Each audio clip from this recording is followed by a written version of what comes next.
साथियों का दिल की गहराइयों से बहुत बहुत धन्यवाद करता हूं, अभिनंदन करता हूं। हमारे साथ भारतीय जनता पार्टी की महिला नेत्री निताशा सिहाग भी मंच पर हैं। तो मैं तो ऐलनाबाद वाले सभी दोस्तों से यही कहूंगा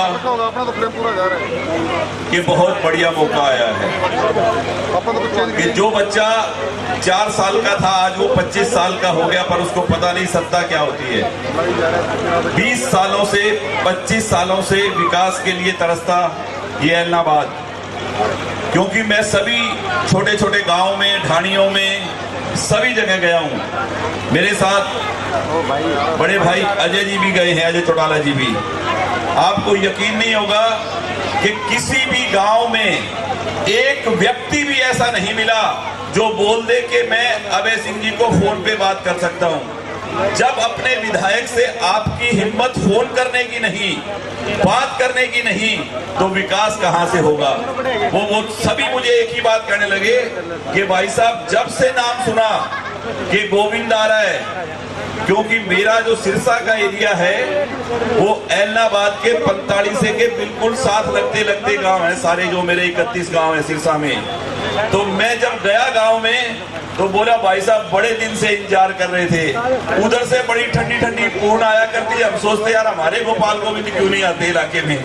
तो मैंने कहा भाई अब भगवान ने आपको भी मौका दिया है, और भारतीय जनता पार्टी और जननायक जनता पार्टी की बनी बनाई सरकार, हम हमेशा वोट डालते हैं तो कभी नहीं पता होता कि कौन सी सरकार बनेगी और क्या होगा। देश में और प्रदेश में आपकी अपनी सरकार और बनी बनाई सरकार आपके द्वार।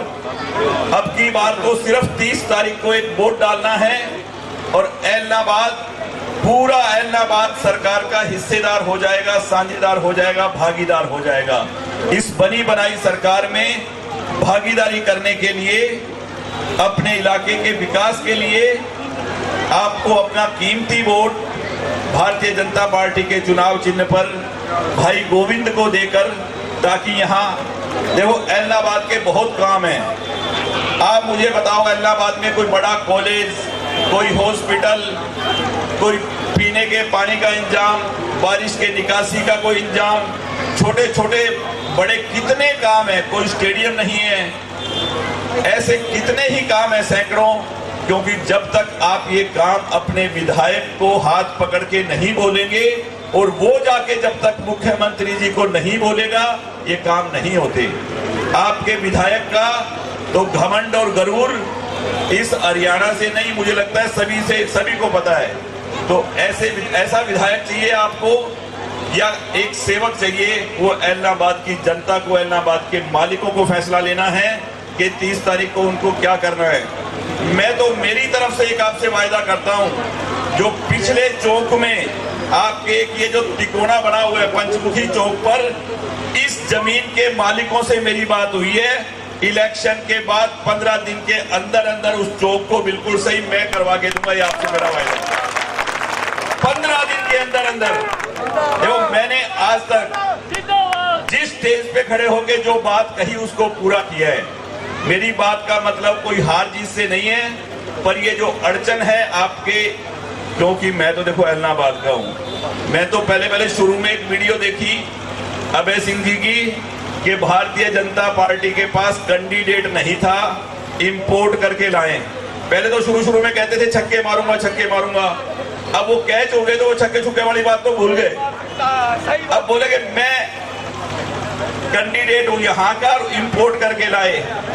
वो असल में बताना भूल गए कि मैं बाहर से हूं और गोविंद कांडा आपके ऐलनाबाद का है। ये ऐलनाबाद की जनता को पता होगा, और नहीं पता तो बताऊं, मेरी माँ की शादी होने के बाद सबसे पहले मुगलाई अपने ताऊ के घर में ऐलनाबाद ही आई थी, और मैं ऐलनाबाद का हूँ और ऐलनाबाद ही रहा हूँ बहुत सालों तक, और ऐलनाबाद ही हमारा परिवार है। तो अभय सिंह जी को मालूम नहीं था, पर उन्होंने तो आज तक जो भी बात कही है अपने गरूर और घमंड से कही है, अपनी किसी बात को पूरा नहीं किया, ये सारा ऐलनाबाद जानता है। तो अब आप लोगों को मौका है कि आप अपना भाई, अपना बच्चा, अपना साथी, जिससे आप ऐलनाबाद का विकास करवा सकें, ऐलनाबाद का काम हो और सरकार में साझेदारी हो, कल मुख्यमंत्री जी भी आएंगे।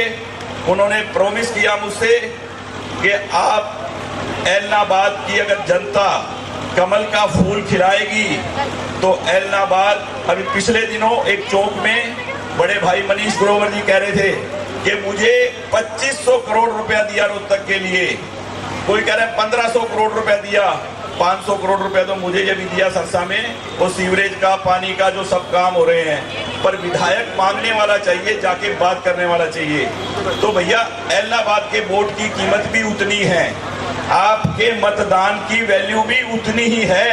रोहतक, पंचकुला और गुड़गांव से कम नहीं है आपके वोट की वैल्यू। ये आपको समझना है, आपको सोचना है और आपको अपने विकास के द्वार खोलने हैं, सरकार में साझेदारी डालनी। और जैसा अभी अजीज गोपाल आपके बीच में बता रहे थे कि ये सुनहरी मौका आप लोगों को मिला है। आप लोग 30 तारीख को अपने कीमती वोट के जरिए चुनी चुनाई सरकार में सीधे तौर पे भागीदारी करने का काम करें। बुजुर्ग और नौजवान दोस्तों, ये वोट की नौबत आपके बीच में क्यों आई, आप मुझसे बेहतर जानते हैं।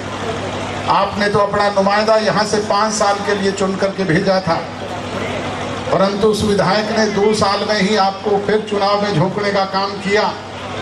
क्यों किया? उंगली कटवा करके शहीद होना चाहते थे। किसान आंदोलन की आड़ में किसानों के बड़े नेता बनने की ख्वाहिश अपने मन में पाले हुए थे। सोचा तो ये था कि किसानों का और सरकार का 26 जनवरी तक समझौता हो जाएगा, तेरी तो सूखी वाही वाही होगी, तो जननायक चौधरी देवीलाल से भी बड़ा किसान नेता बनकर के उभर जाएगा। परंतु परिस्थितियां विपरीत हुई, हालात बदल गए, किसान आंदोलन लंबा चल पड़ा और भाई को इस्तीफा देना पड़ा। और इस्तीफा देते हुए घमंड में आपके बीच में आकर के कहा कि जब तक ये 3 कृषि काले कानून वापिस नहीं हो जाएंगे, जब तक आपको अपनी समस्याओं से निजात नहीं दिला दूंगा, तब तक मैं विधानसभा की दहलीज भी देखने का काम नहीं करूंगा। क्यों यही कहकर के इस्तीफा दिया था ना, तो फिर आज इतनी जल्दी क्यों विधानसभा की दहलीज दिखाई देने लग गई? बुजुर्गों और नौजवान दोस्तों, उससे भी बात और ज्यादा घमंड में अगली कह दी कि मैं तो ऐलनाबाद के लोगों के बीच में वोट मांगने भी नहीं जाऊंगा। आपके बीच में रोजाना अपनी बात तो खराब करता ही करता है। 86 साल के बुजुर्ग चौधरी ओम प्रकाश चौटाला जी की बात को भी रोजाना खराब करके सोने का काम करता है। पिछले चुनाव में पूजनीय चौटाला साहब आपके बीच में गांव-गांव और शहर में आए थे और आपसे कहा था कि ऐलनाबाद वासियों में तो अंतिम बार आपसे वोट मांगने आया हूं, मेरी आय की रखियो। आपने उनकी बात पर फूल चढ़ाए, उनकी आयु की रखी और उसका परिणाम ये रहा कि इनका एकमात्र विधायक जीत करके विधानसभा का दरवाजा देख पाया। परंतु उस विधायक ने गरूर में आकर के जहाँ अपनी बात खराब की, वहीं 86 साल के चौधरी ओम प्रकाश चौटाला जी की बात का भी सर्व सत्यानाश किया और उसका परिणाम है कि आज 86 साल की उम्र में फिर बस में चढ़ा दिया और वो लोगों के बीच में गांव-गांव में वोट मांगते हुए घूम रहे हैं। आपके यहाँ भी आए होंगे, पूछना कि चौटाला साहब ये अंतिम बार है या पहली बार से सिलसिला दोबारा शुरू हो गया? आपके बीच में इसी तरीके से सर्व सत्यानाश करने का काम सिर्फ और सिर्फ इस एकमात्र विधायक आपके ने किया। अन्यथा तो हरियाणा प्रदेश की असेंबली के चुनाव से पहले हरियाणा प्रदेश का जन जन कहा करता था कि अगली सरकार इनेलो की सरकार बनेगी। परंतु इसने कभी मेरे को जेल में बैठे हुए पार्टी से निकलवा दिया, कभी दुष्यंत को निकलवा दिया, कभी दिग्विजय को निकलवा दिया, कभी किसी और वरिष्ठ साथी को निकलवा दिया। सारा कुछ सभी में हड़प करने की सोच ली, पार्टी पर कब्जा करने की मंशा पाल ली। उसका परिणाम क्या रहा वो आपके सामने है। मैंने तो जींद की एक जनसभा में कहा था कि भाई ये पार्टी भी आपकी, झंडा भी आपका, डंडा भी आपका, ये फंड भी आपका, 20 विधायक भी आपके और ये 27% वोट जो मिले हैं ये भी आपके। परंतु आप इसे संभाल करके रखना। क्या संभाल करके रख पाए क्या? 27% वोट से संख्या घट करके आ गई 1.8% वोट। और वो 0.8% तो दे दिए आप इलाहाबाद वालों ने चौटाला साहब के कहने पर। अन्यथा तो वोट आए थे भाई को 1% पूरे हरियाणा प्रदेश में, यानी नोटा से भी कम। ये हालात पार्टी की बना दी। 20 विधायक जहाँ चुन करके भेजे थे, अपोजिशन के लीडर हाउस में होते थे, अपोजिशन की लीडरी भी खोई, वो विधायक भी खोए और सिमट करके संख्या आ गई 1 पे। थोड़े दिन पहले मैं लोगों के बीच में कहता था कि थोड़े समय के बाद आप पूछा करोगे कि 1 होती थी इनेलो, आज तो वो 1 भी नहीं रही, 0 हो गई। इस हालात के लिए कौन जिम्मेदार है? आप स्वयं इस बात को बेहतर तरीके से जानते हैं। उसी का घमंड और गरूर जिम्मेदार है जो रोजाना मैं अपनी बात से सर्वसत्यानाश करने का काम करता है। मैं नहीं, हम में ताकत होती है। हम अगर संगठित हों तो फिर आसमान के चांद और सितारे तोड़ करके आपके कदमों में बिछाने की हैसियत भी रखते हैं। हम अगर संगठित हों तो जमीन के जर्रे को उठा करके आसमान के चांद और सितारों में बदलने की हैसियत भी रखते हैं। मैं तो रावण की भी नहीं बची हो तो बताओ, फिर गरूर किस बात का? आपके बीच में आपने एक होनहार नौजवान को 33 साल की उम्र में अवसर दिया। एकदम लोकसभा के चुनाव आ गए, जुमा 4 दिन पार्टी बने हुए थे।